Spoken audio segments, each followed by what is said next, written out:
Hey there, you've read the title and you don't care who I am, but I do try to stay as calm as possible when I play Overwatch. The following tips I'm going to list out in this video have really helped me in the past few months. Please note that this is a slow process. No one's going to become Mr. Positivity overnight. Now let's start off why you're getting angry. In the grand scheme of things, it's not just your teammates. It may be worthwhile to investigate your own life, both mentally and physically. Let's start off with the mental side.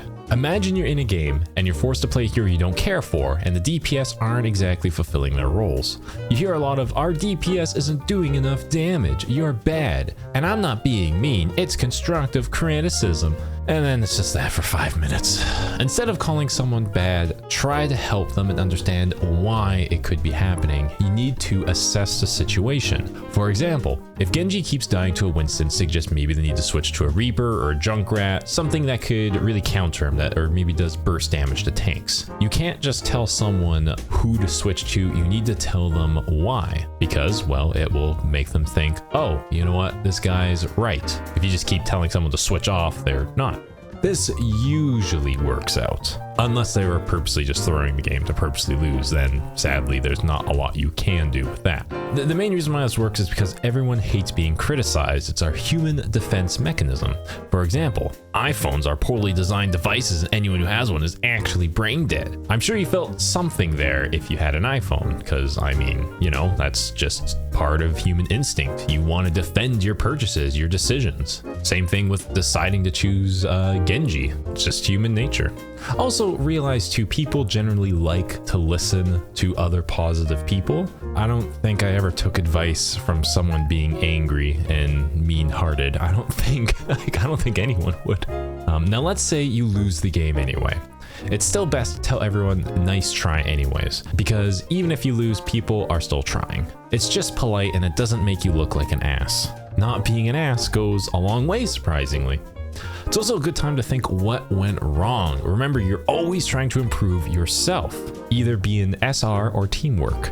Maybe, just maybe, you were the actual reason why the team lost. Maybe you didn't realize you should have switched off earlier, poor placement, playing when you're tired, being stubborn with a certain hero, etc. But that's okay, it happens. It's also good to assess not even after the game, but during as well. Say you got destroyed, right? Was it bad placement? Did they just rush you and you're too far away from your teammates, etc.?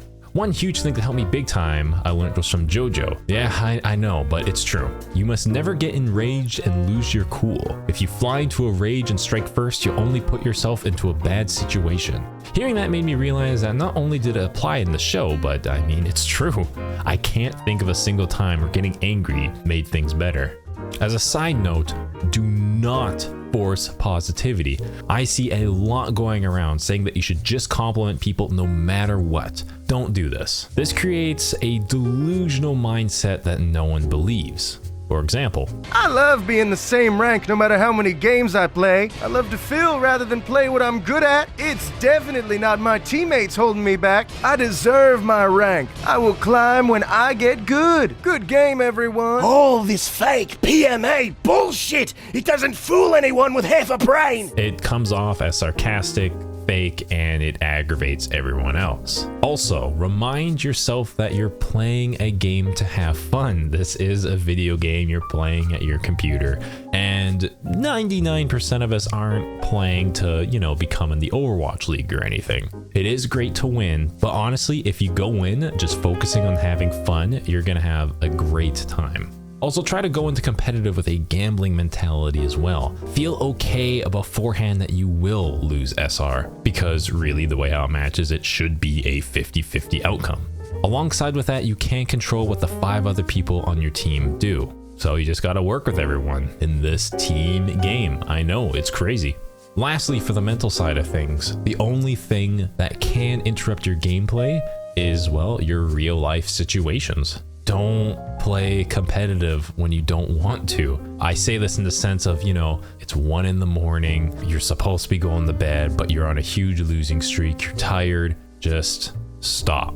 I've done this several times, and every single time I regret it. You're gonna play a lot better when you're, you know, fed up with food, well rested, feeling hydrated, so the wins will just come naturally that way. And if you're someone who has anxiety through queuing up with competitive as well, same rules apply. Just play when you want to play. If you're feeling hot and fresh, you're like, ooh, gonna get these headshots, I'm feeling good, go for it, my dude. But if you're just feeling miserable and, you know, outside things are affecting you, then you know what? It's okay to just not play for a bit. And also don't play for 10 hours a day, every day. That's gonna wear you out, dude. Mental fatigue is a real thing.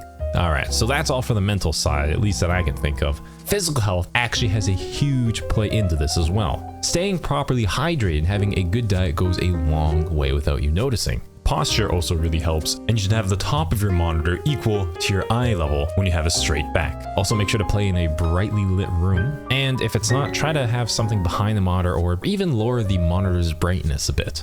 You eventually just burn out your eyes if everything around it is not as bright. Keeping your eyes healthy are really, really important. I would go on games for the longest time, just, you know, not blinking, having my monitor brightness at like 90, and I thought it was fine. Now I currently play with it at about 65, and my eyes do not get tired at all until the wee hours of the morning. Also, make sure you're fed. Again, you get hangry. That's a really common thing and people don't like to admit it. So eat. Also realize that negative energy is still energy and it has to go somewhere. You can't just store it inside of you or else you'll eventually explode with rage. For example, when you're feeling great, you'll notice you'll naturally make others feel great. Being negative, well, will make them feel negative, which just ruins everyone else's day. So how can we get that negativity out? Exercise.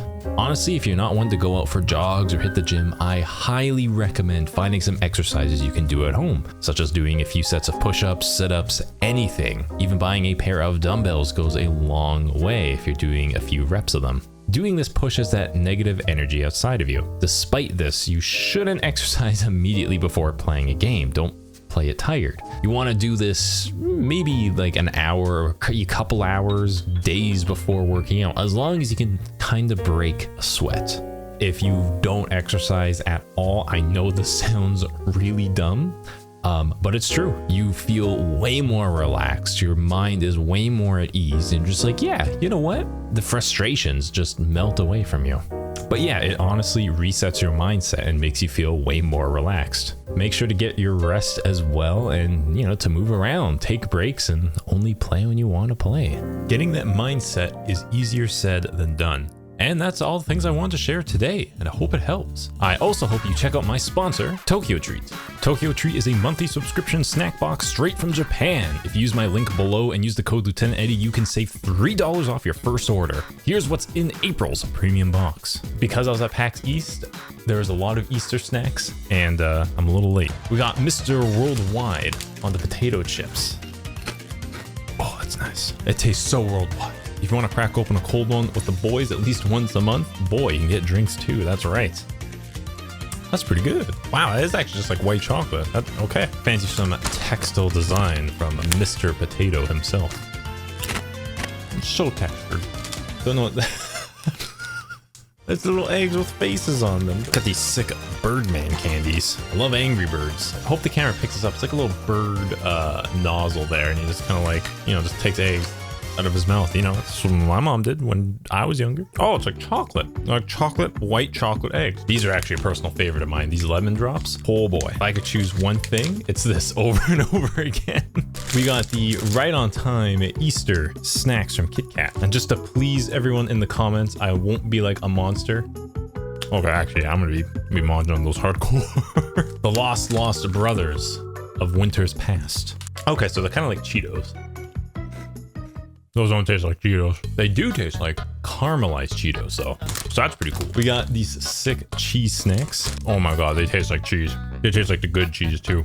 We got these little candies. Oh my God. All right, I'm starting to think I just like the gumdrops of Japan because they're like these. And that's basically everything. I never even get to finish it fully. And then the next one comes, which is good, but I'm one man trying to watch my weight here. And those are some of the treats in this month's box. You can see the past boxes on the website. Thank you again to Tokyo Treat for sponsoring this video, and man, I'm gonna be eating these until next time.